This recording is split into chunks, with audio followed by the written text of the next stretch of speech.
Everyone knows King Sebastian of Portugal died in battle in 1578. The problem is, nobody ever found his body. For 4 centuries, Portugal's official story held firm. The young king charged into a Moroccan battlefield at Alcácer and was killed alongside 8,000 soldiers. A clean narrative, a king's honorable death.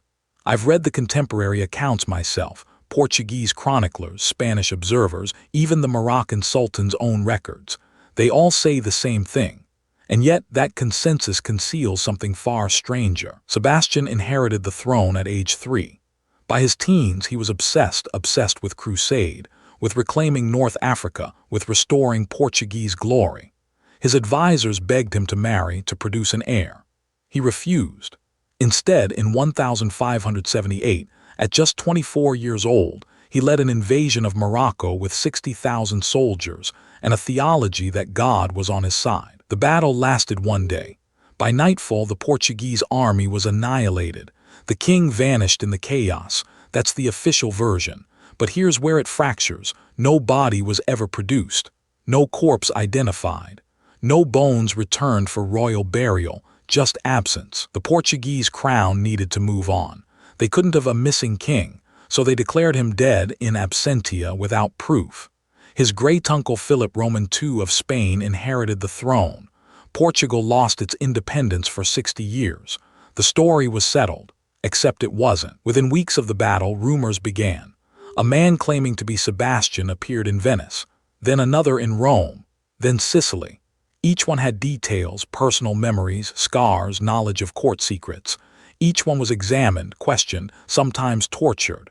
Some were dismissed as lunatics. Others were taken seriously enough to warrant royal investigation. The first major claimant appeared in 1584, just 6 years after Alcácer. He was a man named Marco Tullio, an Italian adventurer with a compelling story. He claimed he'd been captured after the battle, enslaved, ransomed, and was now returning home. Portuguese officials interviewed him in detail. His knowledge of court life was unsettling, too specific to be fabricated by an ordinary impostor. They didn't execute him. They didn't dismiss him outright either. Instead, they imprisoned him indefinitely. The message was clear. A living Sebastian was more dangerous than a dead one. A living king threatened Philip's claim to Portugal. A living king could spark civil war. So the crown made him disappear legally, officially, into a dungeon where he could neither confirm nor deny his identity. But Marco Tullio wasn't the last. Over the following decades, at least 5 other men claimed to be Sebastian. Some were delusional. Some were deliberate frauds seeking ransom or attention. But one of them, a man known as the Tailor King, gained such credible support among Portuguese nobles and common people that Philip's successor, Philip III, had to act decisively to suppress the movement. The Tailor King historians still don't agree on his real name, emerged around 1595. Unlike the earlier claimants, this man had political backing. Nobles who'd lost power under Spanish rule rallied to him. Merchants who resented Madrid's control funded his cause. For a moment, Portugal had 2 kings, the official Spanish one and a phantom challenger. He was captured, tried, and executed in 1603, but his death didn't end the legend. It amplified it. If he was a fraud, why had so many credible people believed him? Why did nobles risk their titles? Why did common folk risk their necks? The answers point to something the official record wanted buried, the possibility that Sebastian had actually survived. Here's what the historians, myself included, after combing through what survived, believe actually happened. Sebastian didn't die at Alcácer. He was captured. Moroccan sources, which I've read in translation, suggest the Sultan held him for ransom. Portugal's government knew this. They also knew he was obsessed, unstable, and potentially dangerous if returned to power. So they made a choice. They declared him dead. They let Philip inherit.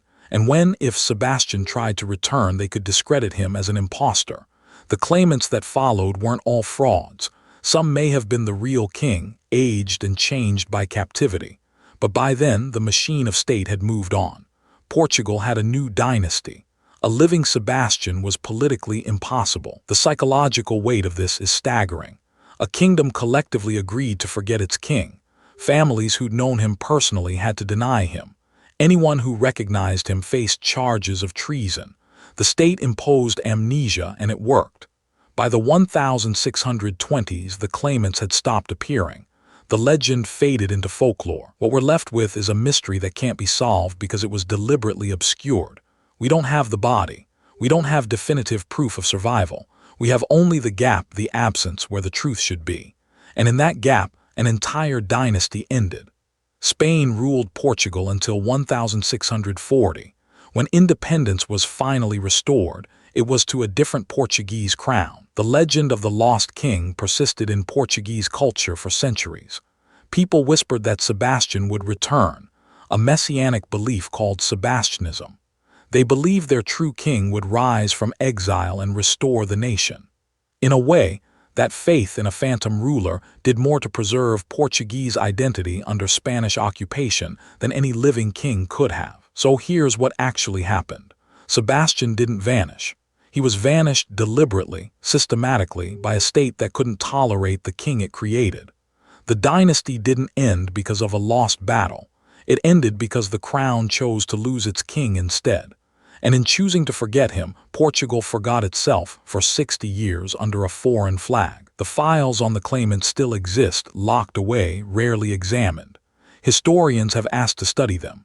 Access is restricted, which raises one final question. What else is the Portuguese state protecting? What other details about that day in 1578 remain classified? The official story is over 400 years old, and it's still, somehow, off-limits. Subscribe, there's a new royal secret uncovered every week, and the next one might be darker than this.